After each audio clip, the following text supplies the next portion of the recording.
Hey guys, in this video, we're going to take another look at a different LinkTree alternative. But first, a quick message from today's video sponsor. This episode is sponsored by Linode, the largest independent cloud computing provider. If you don't want to, or can't for whatever reason, self-host applications the way we talk about on this channel, Linode provides virtual servers that make it easy and affordable for you to host anything in the cloud. You can set up any of the applications that they have available in their marketplace with just a few clicks, or you can set up your own Docker VPS and install basically whatever you'd like in a Docker container. They have load balancers and firewalls available to help keep your apps online and safe. If you run into any trouble getting set up, Linode comes with amazing 24/7 customer support by phone or ticket, along with hundreds of guides and tutorials to help you get started. Sign up today at linode.com/dbtech and get a $100 60-day credit on your new Linode account. Links are in the description. So here recently, I released a video where I showed a couple of different containers in one video. One of those containers was a Rickroll container that it sounds like some people had some fun with. The other was a container called LittleLink that our buddy TechnoTim released for Docker and that sort of thing. Shortly after I released that video, Julian Preber, I think it's Preber, reached out to me and showed me something that he had built that was very, very similar to LittleLink. In fact, it's called LittleLink Custom, and he and his team have actually built an entire dashboard and user account system that we're going to take a look at for a more robust example of what you can do with LittleLink. So as we are wont to do on this channel, we're going to take a look at this in Portainer. If you're not familiar with Portainer, it is just a Docker container to manage other Docker containers. It's very, very easy to install, and I encourage you to explore it if you haven't already. Once you've got familiar with Portainer, if you're not already, this will make a lot more sense. So here we are. We're in our stack. Basically, think of stacks the same as Docker Compose files. So basically, this is what we've got. This is actually wrong, though. Let me fix this just real quick. And you'll actually be able to see this on their website, what that's supposed to look like. But basically, we've got a version 3.3 Docker Compose /stack. Our services will be LittleLink Custom. Our container name will be LittleLink Custom. So we've got some environmental variables here for our HTTP and HTTPS server URLs. So those are going to be the same in almost all cases. We've also got a server admin URL, a time zone, and a PHP memory limit. Set those to whatever you need for your setup. Very, very easy to just go in there and edit those. We've also got some ports available that we're going to use for port 80 and 443. If you need to change those because you've got those ports taken up by something else, make sure you only change the first half of those lines. Don't change anything after the colon. We've got a restart policy of unless stopped. You can set that to always if you wanted to. And then we've got our image, which is Julian Preber /LittleLink Custom. Once you've got all of that, you can just go ahead and click on deploy the stack where this blue button is right there. And after a couple of minutes, you should be up and running. Just so you guys know, just real quickly, yeah, that's fine. Let's just open this over there just real quick. Like so, just so you can see, our image size for LittleLink Custom is 341 megs. So it's got a bit of weight to it as far as size is concerned. So just be aware of that when you're deploying your container here. So once you've got this set up in Portainer or Docker Compose or Docker or however you've got this deployed on your system, of course, you can access this locally on the IP address of your server and then the port at the end, of course. Or you can set up a URL, which is what I would recommend, whether that's through Nginx Proxy Manager or Traffic, or like I'm doing through Cloudflare tunnels. You've got a few different ways to make this accessible to the internet, and I encourage you to do that if you want to share this with your friends, family, whatever, because you will have the chance to have multiple users on here, each with their own separate profile. So you could basically, like I said, have your own LinkTree clone. There are no payment processing systems in this, at least not now. Maybe they'll add that later. I don't know. But basically, doing this will give you the chance to have lots of users on here if you wanted to do that. So now that we've got it deployed, let's actually take a look at what this looks like on a domain name. So here we are on dbtech. This is dbt3.ch. Was real stoked to be able to get a real short URL like that. .ch is actually a Swiss extension, if you didn't know that. I always thought it was Chinese, and then realized like a year after I bought my first .ch that it's actually Swiss. Who'd have thunk it, right? So this is your homepage, the kind of your default homepage. You can change this later if you want to, but there are links to GitHub, project website, and a donation page. I encourage you to visit all of these if you want more information. The GitHub is here with lots of information. There are live demos. You can download stuff. There's also a LittleLink Docker page over here where you can kind of see what the Docker Compose CLI, the command line interface would look like, but basically like that, pretty straightforward. So yeah, that's, again, all of these will be available probably down in the description if you want to check these out. But basically, once we're here, you've got a couple of options. By default is to log in or register. I would say the most logical thing here is to log in. So we're going to click that button, and we're just going to enter admin at admin.com. And then the default password is 1234567 and then we'll click log in. I encourage you to change all of that immediately. In fact, so do they. So we're going to click that just real quick, get that out of the way so we're not dealing with it. I'm going to change my login. I'm going to change all of this. And oh, you know what? I do this every time. You got to change these one at a time, unfortunately. I kind of wish there was a mass edit, but I get what they're going for here. That's fine. We'll go ahead and just do this real quick.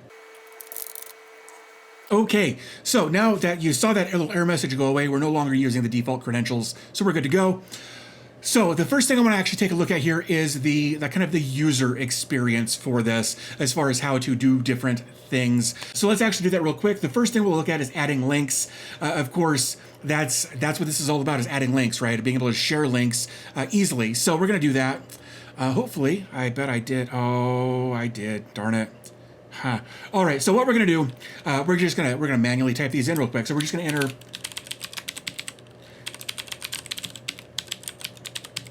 Oops, and we'll just say Twitter, like so, and then we'll select our button option here, which is gonna be Twitter in this case.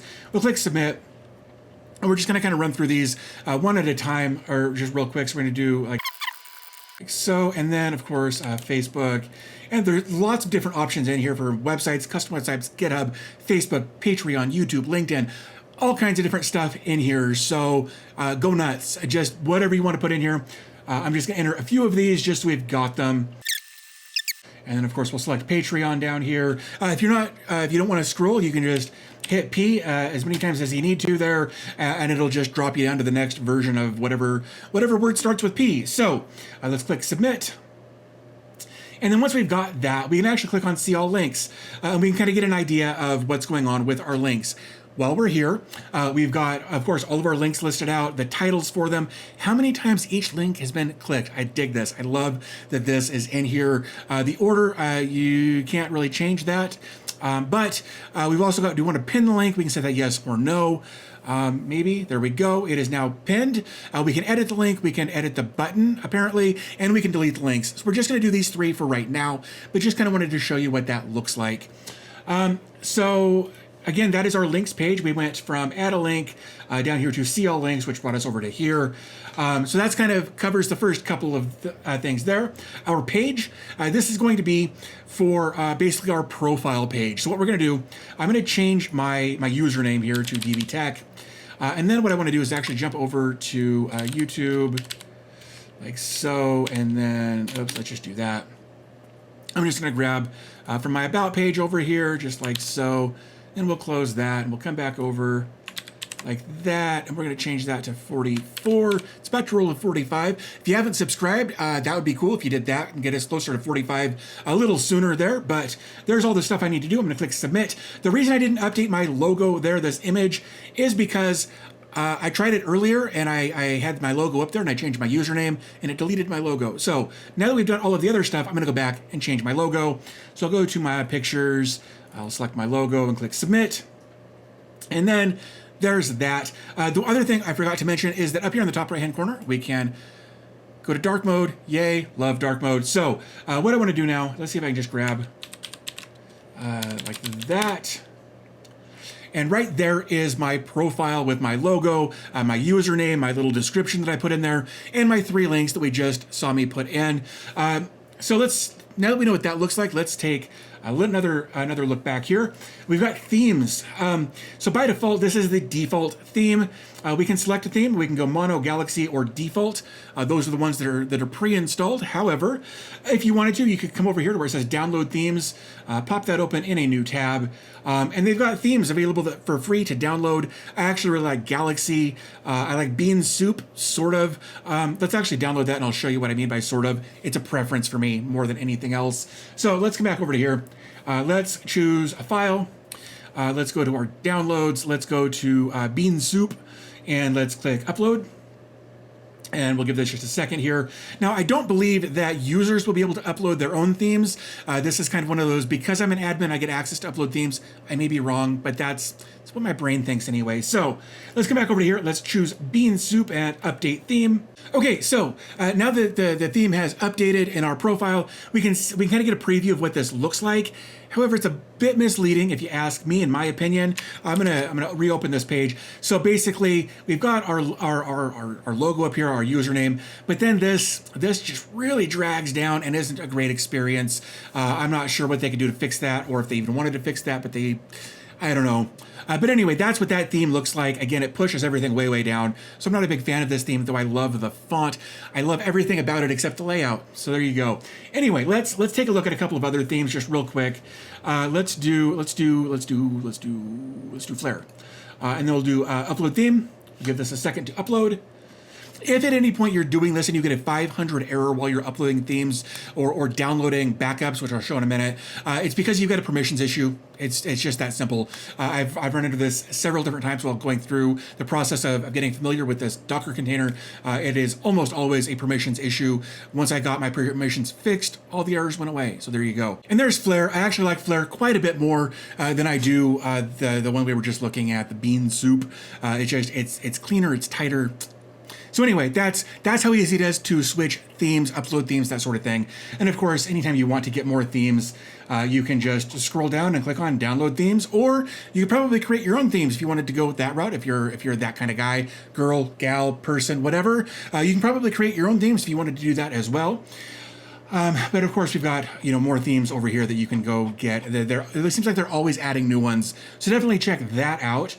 Let's come over here. We've got our profile. Of course, we've already taken a look at this. We updated our username and our password and our email and all of that sort of thing. Let's go back to our page, just get a quick look there. We did that. I think that's all of the user stuff. It's really just that easy. And of course, you can add just as many links to each profile page as you want. So with that said, then now let's take a look at what it looks like to administer LittleLink Custom.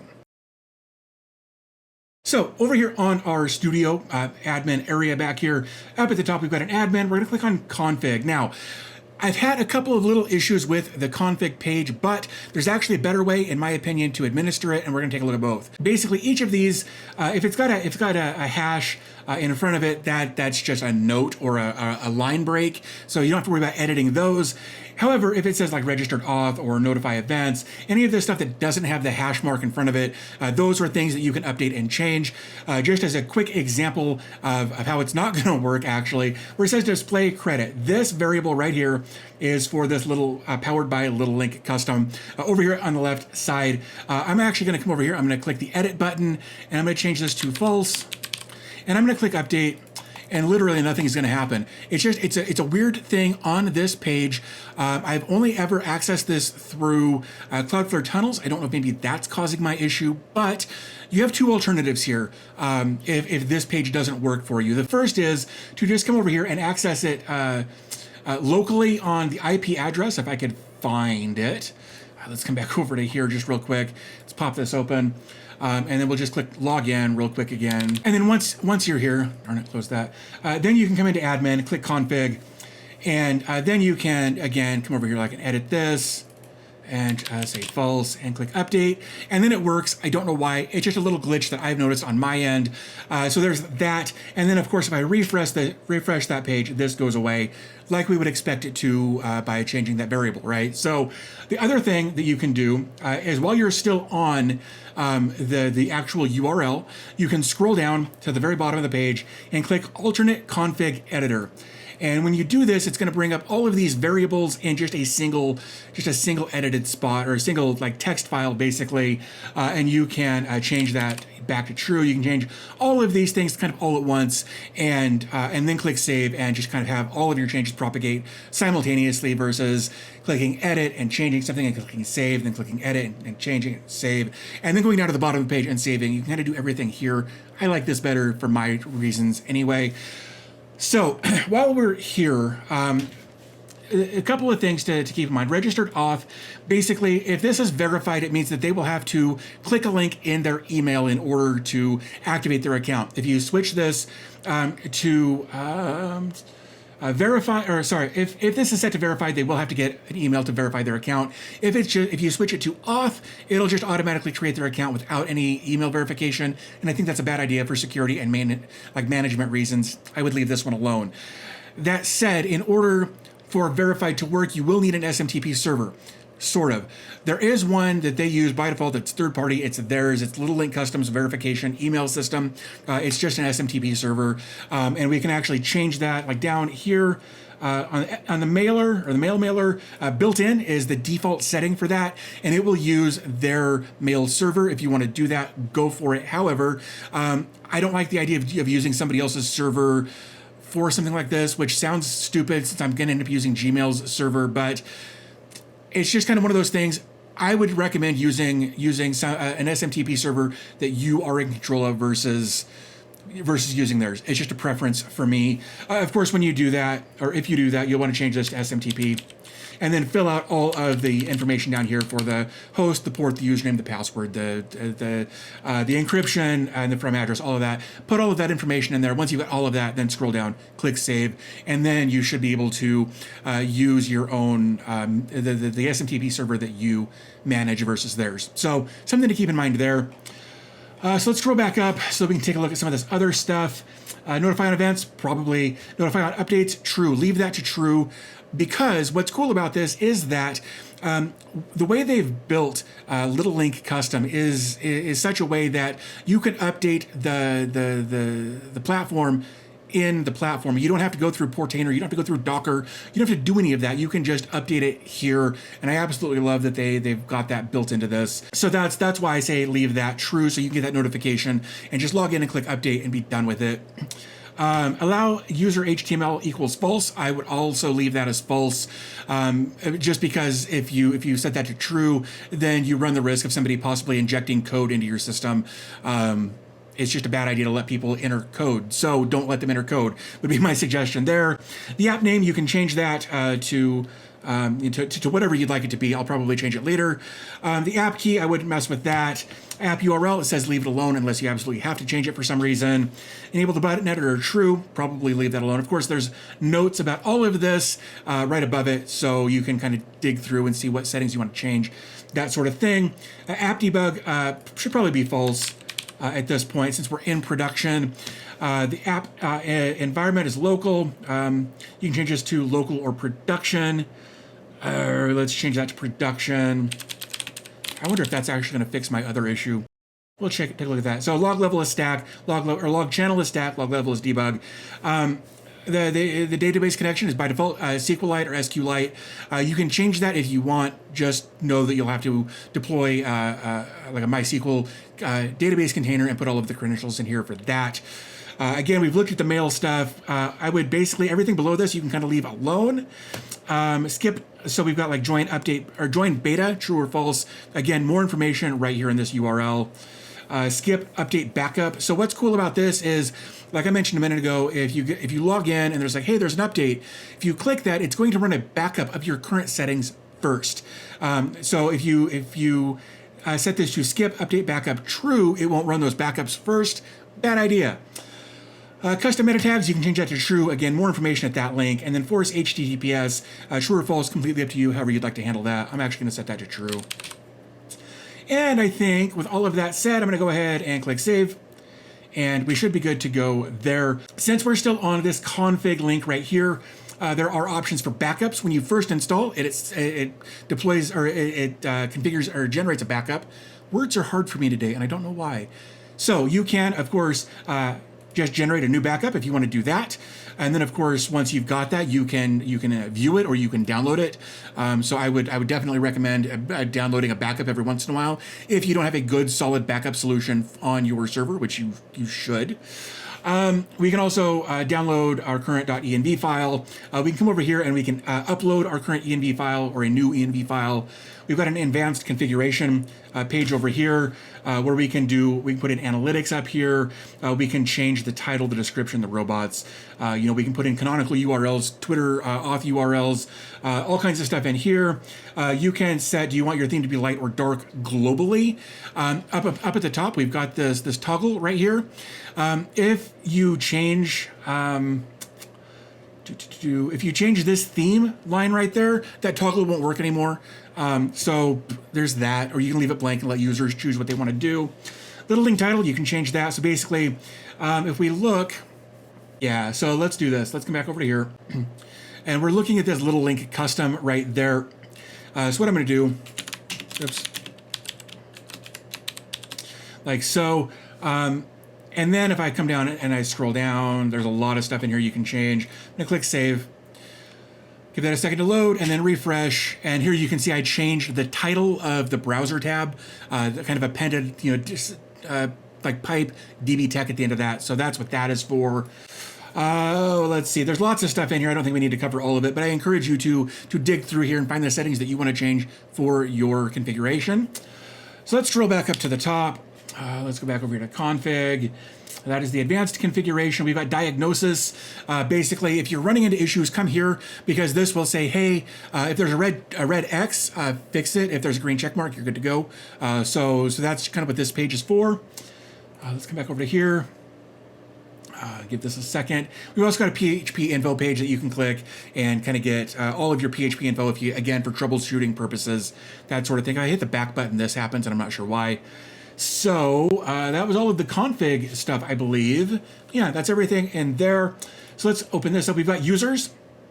So in here, of course, you'll get a list of all of your users that are on your site.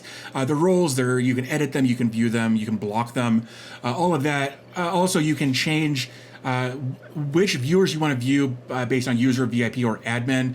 So you can do that. Pages, I definitely encourage you to go through pages.